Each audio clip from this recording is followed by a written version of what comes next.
Est-ce que tu peux juste nous développer ce que c'est que ce métier de coach Oui. de vie, en quoi ça consiste, qui vient te voir, etc. Alors, le coaching en développement personnel, c'est un accompagnement psychologique qui va faire un état des lieux en fait du moment présent et de là où les problématiques que le coaché peut rencontrer.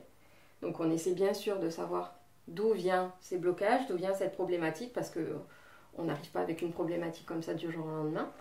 Donc, on va essayer de creuser, on va essayer de voir d'où ça vient, déjà de conscientiser en fait l'origine du problème pour essayer de l'exorciser en fait à partir du moment où on fait le lien sur le moment présent et qu'on sait que voilà ça vient à ma peur de ça parce que j'ai vécu ça, ça me renvoie à ça, c'est pour ça aujourd'hui que j'ai du mal à le gérer. Et donc déjà ça c'est le premier travail parce que c'est l'essentiel en fait de comprendre voilà qui on est, pourquoi on a cette difficulté aujourd'hui. Et c'est une thérapie qui est beaucoup plus rapide, c'est une thérapie brève, c'est plus rapide qu'une psychothérapie qui va plus en profondeur. Et le but c'est de donner des outils à la personne pour être le plus épanoui le plus rapidement possible. Voilà, donc on est quand même sur passé, enfin présent, on voit un peu le passé, mais on donne des outils vraiment pour l'avenir. Donc je fais de la sophrologie, je fais des thérapies cognitives et comportementales. Ça permet de réadapter son mode de pensée et son mode de comportement, son comportement, pour qu'il soit plus adapté pour répondre à la problématique. Parce que des fois, ce sont des comportements qui sont ancrés. Donc en gros, c'est une rééducation. On essaie de défaire pour refaire, pour que ce soit plus adapté et qu'on puisse se débloquer et se libérer d'une certaine émotion ou d'une problématique.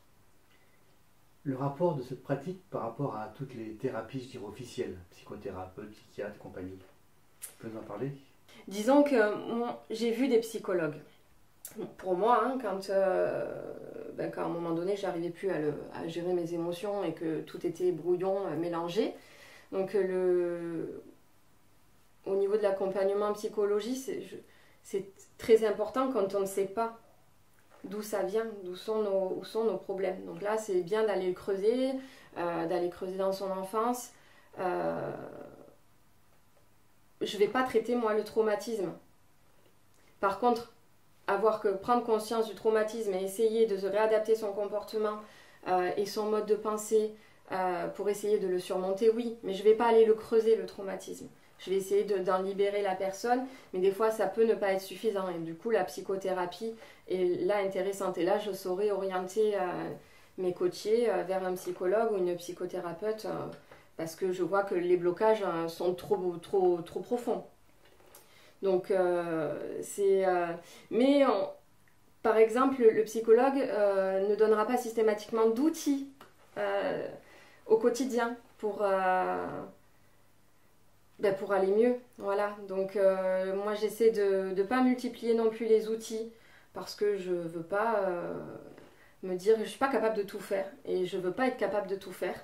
Par contre, j'ai des partenariats.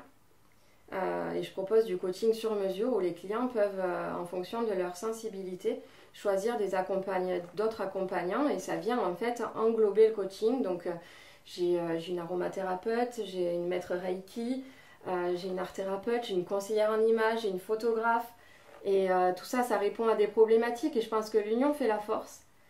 Et en fonction des sensibilités de la personne, voilà, soit les personnes peuvent être plus spirituelles et ça va être plus sur l'énergie, le magnétisme, ou alors plus terre à terre, où là c'est l'image qui est important pour la personne à travailler. Dans ce cas-là, il y aura le conseil en images et le photographe. Donc en fait c'est riche. C'est très intéressant parce qu'il y a plein de possibilités et autant qu'il y a de coachs ou de thérapeutes, il y a de façons d'aider les gens. Et est-ce que tu sais pourquoi les gens viennent plutôt voir un coach de vie plutôt qu'un psychothérapeute? Alors, ce qui est dommage, c'est que c'est pas encore assez connu. Parce que, quand on dit on a besoin d'être aidé, on va se lancer par quelque chose qui est plus officiel, bien sûr, le psychologue ou la psychothérapie. Aujourd'hui, ça commence à venir, les demandes pour le coach de vie, parce que le cadre, il est plus souple aussi.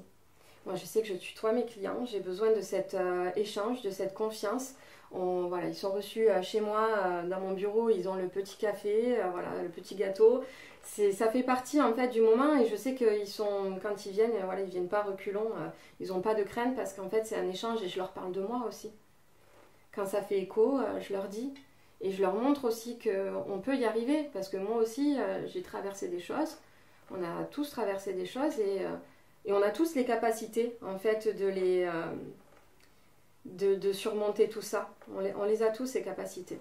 Et en fait, il suffit juste des fois, hop, avec une petite phrase, une petite question, et il y a une petite graine qui est plantée, et la fois d'après, quand je revois la personne, alors j'ai pensé à ça, et en fait, c'était moi.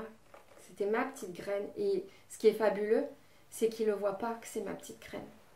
C'est qu'ils ça vienne, en fait, ils pensent qu'ils ont trouvé l'outil, mais j'ai juste planté ma petite graine. Après, ils s'en servent, c'est eux, voilà. Mais c'est fabuleux. C'est fabuleux. Et le regard de de la médecine officielle, on va dire, sur toutes ces pratiques qui sont relativement nouvelles, tu la connais un petit peu, de la relation entre vos deux façons de pratiquer? Oui, alors moi j'en ai beaucoup parlé, hein, mon généraliste qui était mon médecin de la douleur aussi, qui est algologue. Donc, et puis j'ai une particularité, c'est que j'ai aussi un forfait, un accompagnement pour la gestion de la douleur, parce que psychologiquement il y a des choses à faire comme je l'ai dit tout à l'heure, et il y a des réticences parce que c'est pas assez connu. Par contre c'est parce qu'on n'a pas de formation d'État en fait, c'est que il n'y a pas une formation RNCP ou une formation d'État qui dit bon ben voilà, non, il n'y a pas. Donc et il y a coach et coach. Il y a ceux qui ont fait des formations voilà, bien poussées en psychologie, qui sont intéressés, qui ont fait le travail sur soi. Et sinon, on peut trouver effectivement des formations qui ne soient pas professionnalisantes, on va dire.